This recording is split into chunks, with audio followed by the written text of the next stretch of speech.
8 airports, 14 flights, 8 cities, 5 countries, over 3 continents, over 3 weeks. That has been my life for the past 3 weeks, and today is the last day of my trip. This has been one of the most ambitious trips of my life, and I'm gonna let you guys know how I do this, what happened on this trip, and what's coming up on this channel. I'm Dave Kaufman, and these are my reptile adventures.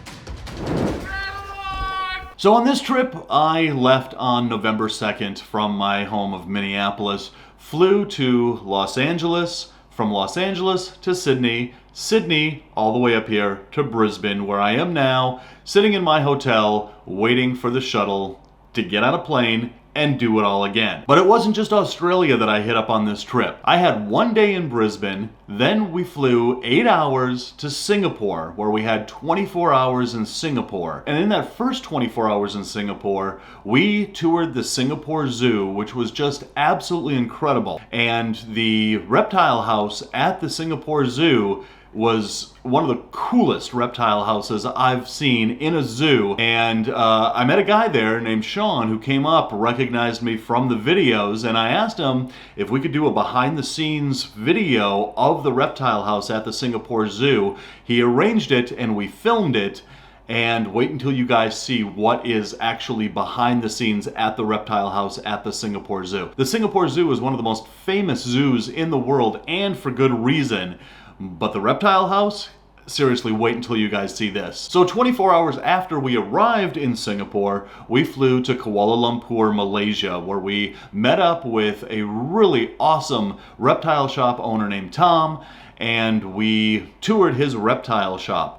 Well, Tom not only has like one of the coolest little reptile shops in Kuala Lumpur, which of course I did film, but he also has connections to like Indonesia and other places where he brings in some really amazing snakes. His back room of his shop is pretty much like some of the rarest vipers you guys have ever seen, but because he also does importation out of Indonesia, he also just got in a brand new wild-caught morph of retic that you guys have just got to see. It's literally a brand new morph that is fresh out of the wilds of Indonesia. It is incredible. That video is coming up soon as well. So we spent 4 days in Malaysia. It was only supposed to be 3, but I had to spend 4 there, and I'll get to that in a second. But within those 3 days that we were supposed to spend in Malaysia, we drove up to Fraser's Hill, which is a really kind of a very famous place in Malaysia for herpers. There's a lot of reptiles up there. It's all rainforest, mountains. You can find tons of stuff like pitayas and vipers that only exist there, and tons of macaques that seem to just run wild through this little town. It's kind of a cool place in the world, but you know, I'll tell you, when you travel like this, and you go to places where you're on the other side of the world and you've spent all this money to get there, and your videos are dependent on what you find in the wild, and you can walk for miles and miles and miles through rainforest coated mountains and find a gecko and know that, you know, you don't have a video, or you can find one snake, and at the end of the day, if that's all you found, it's cool, but it's not enough for a video. And that is kind of what makes my job nerve-wracking, because you know that you've spent all this money to get to, again, a place on the other side of the world. The recoup of that investment is dependent on what videos you bring back, and what videos you bring back is all dependent on what you find in the wild. So there were one night that we found one viper, and I was really nervous that I wasn't going to get a video out of it. And that is kind of like the MO for all of my trips. You know, every trip that I take, I'm so nervous that, you know, I'm not going to find what I need to find in the wild to make a really solid video for you guys. And, you know, even finding 3 snakes in the wild, it's really difficult to put together a really awesome video around even 3 snakes. So when we're in the wild, I have to find a lot of stuff to make my videos watchable. So we spent 2 days up at Fraser's Hill, constantly herping, constantly hiking for miles and miles, up mountains, down mountains, every single day. And it's a lot of work. You know, so many people come up and they ask me, you know, how can they do this? How can they travel the way that I travel? And I'll get back into what happened on this trip in a second, but, you know, a lot of people think that I have a lot of money because I travel. That's not true. I just know how to travel on a budget, and I know the tips and tricks that you need to know in order to travel pretty inexpensively. So here's how I do it. I pick a spot in the world and I base myself out of a specific country. And the way that I pick that specific country is it's all about which airline has a hub in that country and which airline has a hub in which city within that country. So for this trip, I've based myself out of right here in Brisbane, Australia, and it was only an 8-hour flight to Singapore. So once we're in Singapore, then I based myself out of Singapore for the rest of my Southeast Asia trip. So what that means is that I bought a round trip ticket from Minneapolis to Brisbane, back to Minneapolis, where I'm heading to in a few hours. Once I'm in Singapore, what you need to do to travel very inexpensively is find out which airlines are based out of Singapore.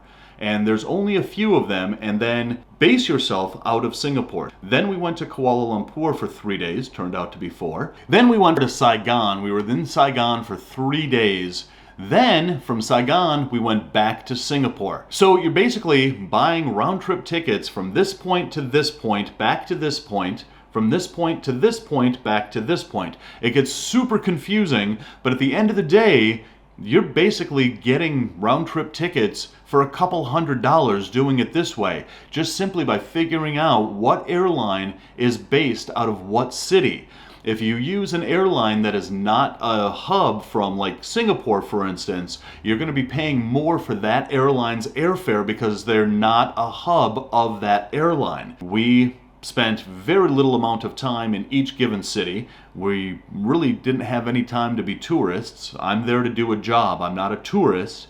I would like to be a tourist. And there was a couple of nights where we did go out and I did film some food videos for Dave Kaufman Eats the World, which is my new food channel, especially in Vietnam. But it's not a vacation. It is a lot of work, and there are a lot of things that can go wrong on a trip. And that's the difference between a trip that's successful and a trip that falls apart and becomes absolute hell. And it's how you deal with those situations that always arise on every trip that turns it from, okay, this is a problem that is fixable, to this just ruined the entire trip and all the money that I've invested in this trip is now gone. It's really how you handle problems on the spot that can save a trip. Because let me tell you something, problems come up all the time, especially when you're dealing with multiple governments in multiple countries with multiple visas. And that's what happened in Vietnam. Zilla has everything you need for your reptile pets, from caging to lighting and everything in between. To see their entire catalog and find out where you can get Zilla products near you, visit zillarules.com. We were supposed to go to Vietnam for 3 days, and we got to the airport in Kuala Lumpur. When I got to the gate to check in, she asked to see my visa to enter Vietnam. I gave her that visa. I had it maybe a month in advance, because that's another thing when it comes to travel. You have to have things planned down to the minute, because time is money out there, and if I don't have exactly what I need to film, where I need to film it, when I need to film it, all planned out, that costs me a lot of money, and it could cost me the videos that I'm trying to film. So I had my visa set up months in advance, but when I got my Vietnam visa, I didn't read it very thoroughly. I just printed it out, put it in my backpack, and off I went. Well, standing there about to board the plane, she pointed out that the Vietnamese government put October as the month that my visa was valid, not November. There was nothing that I could do. Ewan boarded the plane, went to Vietnam. I went back to Kuala Lumpur. Tom came and picked me up at the airport, and we rushed to the Vietnamese embassy so that I could try to get like a last-minute visa. And we get to the embassy, and the guy at the embassy is like, we don't give out visas. It all has to be done online. So I got online, found a service that can do a visa overnight for like $160, which is ridiculous, but I was up against a wall. I needed to go to Vietnam. But the plane had already taken off by this point, so I had to then buy another plane ticket that of course is non-refundable because it's the day before travel. Again, I'm in a hub, so I think I got that ticket for like $74 because it was a one-way ticket, and usually when you buy the day before travel, you're paying a lot of money for it. But doing it this way, I think that extra ticket was like $74, something like that. And it was on Malaysia Airlines because we were flying out of Kuala Lumpur, and it was like a 2-hour flight, so no big deal. But I had to wait until the next morning to find out if I actually did get the visa and if I did it through a legitimate source, not all the scam sources out there. And there was no way that I could find out if I was scammed until I actually got to the airport once again to board a plane to go to Saigon. So I get to Malaysia Airlines, check in, they ask for my visa letter, I show it to them on my phone, and I'm sitting there thinking, this is it. They're going to tell me that this is a scam website, that there is no such thing as a visa on arrival, and not only on a visa on arrival, but a visa on arrival that you can get the day before travel. And she looked at my visa, and I'm just sitting there going, I'm going to miss Vietnam. I'm not going to be able to go. There is the biggest video that I want to film for this entire series on this trip in Vietnam, or the chance to anyway. And as soon as she looked at the visa, she just was like, okay, have a safe flight, Mr. Kaufman. And I was like, it worked. Got on the flight, got to Saigon. I only missed one day in Vietnam because of this little mishap. If I would have panicked, if I would have let this problem control me, I would have completely missed Vietnam. I would have completely missed finding my very first berm in the wild that is in South Florida, and I wouldn't have the upcoming video, Burmese pythons in the wild video that I shot in Vietnam. We basically forced ourselves to wake up at like 6 o'clock in the morning, start herping, get out to the jungles on the back of a motorbike. All right, so from here, it's a 3-hour ride into the jungles, into the Burmese python's habitat.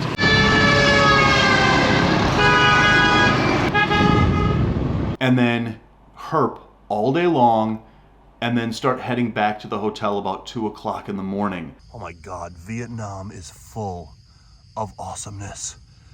Look at that big spider right next to that big old snail. Look at the size of that thing. So we haven't even left the hotel yet. We're just getting ready, and we stopped at these trees right over here, and we just saw those crawling with these snails. Look at that way cool snail. These guys are huge, and this one isn't even a big one. Vietnam after dark is unreal. You like my helmet? I feel like one of the village people over here. So it's about 3 o'clock in the morning. I've been up for maybe 21 hours. We just hiked for, I don't know, 6 or 7 kilometers over the past 6 hours through the jungles here in Vietnam at night, and we found one snake.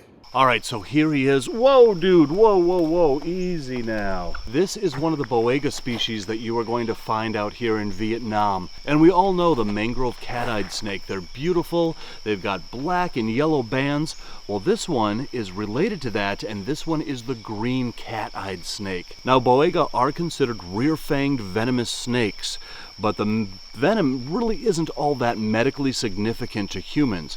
You're going to get a rash, you're going to get a little swelling at the bite area, but it's going to clear up on its own, and you don't need really any medical attention if this guy bites you. And as we drove back here to the hotel, we watched the vehicle ahead of us hit this beautiful Malaysian pit viper. We don't know if he's going to be okay or not. He looks all right, so we're just going to get him off the road, but man, what a beautiful snake, and what a shame. This has been a really tough night, and I did not get a video out of it. It was hard, it was difficult, and not only that, but Ewan and I started to get sick.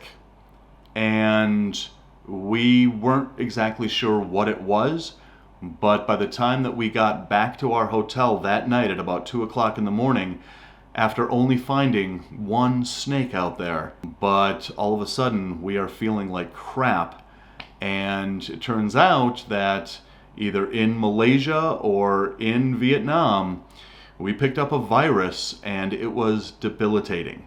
We got tested, wasn't COVID, but it was this nasty, nasty virus. And that's the other thing that makes travel difficult, is that not only did I just overcome this to get to Vietnam, but now I am deathly sick. And when you travel and you film for a living, you are filming different videos at the same time. And so every single night, no matter how tired you are, no matter how exhausted you are, you have to go back to the hotel, set up your computer, and go through all of your footage to make sure that every single clip that you've shot goes in the right folder. Because if you wait to do that when you get home and editing, it's going to be a mess, and you're going to miss clips. You're going to have clips that you shot that are going to be in this folder or that folder.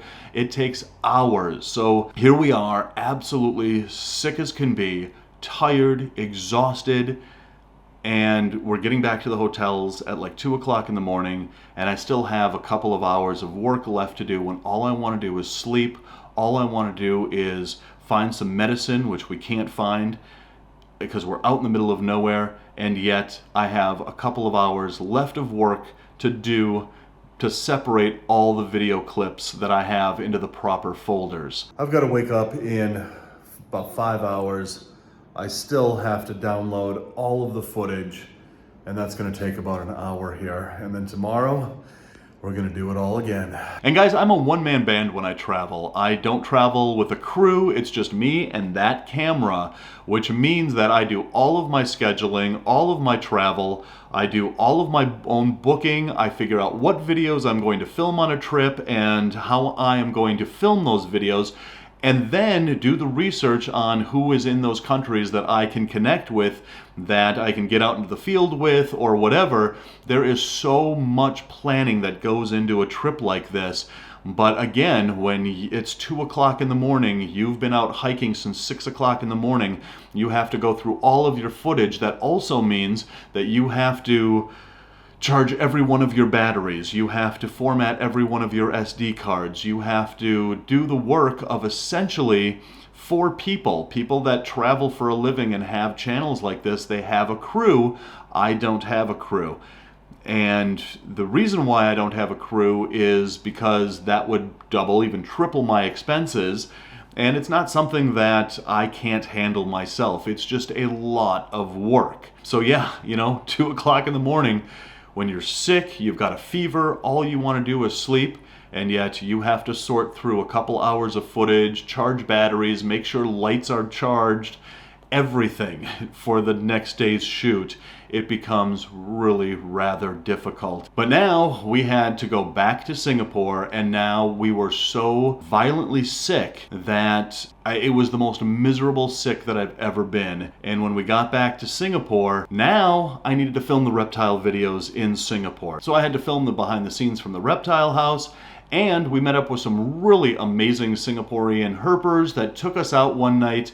We found some incredible cool stuff, but I was running 101 fever, and the temperature outside was just about 100 degrees at night, and it was about 80 degrees humidity, and I just was feeling so miserable. But the drive to get that video, that I just simply could not go back to a hotel and sleep it off. I had a job to do, and I was extremely motivated to get that job done. I'm not going to remember how sick I was. I'm going to remember that I crapped out and I went back to a hotel and spent a ton of money to be in this place and not get the video that I'm after. But I powered through it. I got a couple of really awesome videos out of Singapore, one really awesome reptile video out of Vietnam, a couple of really cool reptile videos out of Malaysia, and of course, zoo tour coming up on Dave Kaufman's Adventures, and food tours coming up on Dave Kaufman Eats the World, so check out those channels as well. After Singapore, right back here to Australia, where I could not shake this virus. But here in Australia, I wanted to finally film carpet pythons in the wild. It's a video that I've been trying to film here in Australia for a long time. And yeah, I mean, carpet pythons are extremely common along the east coast here in Australia, but I just didn't have enough footage to actually make that video right on previous trips. This time I did it. So carpet pythons in the wild video coming up. We toured one amazing reptile zoo up in Hervey Bay. That video is coming up. So anyway, in a few hours, I'm back on a plane, back to the United States. It's like a 15-hour flight, not that big a deal. But as soon as I get back, I need to start planning for my next trip. So anyway, guys, if you have any questions on how I travel, it is really kind of complicated, but if you figure it out, again, you can travel really inexpensively. And guys, there are a lot of videos that are coming up on this channel that I am really proud of. Check them out on not only this channel, but all my other channels as well. And guys, as always, thanks for watching, and until the next reptile adventure, love the planet, feed your reptile obsession, and rattle on.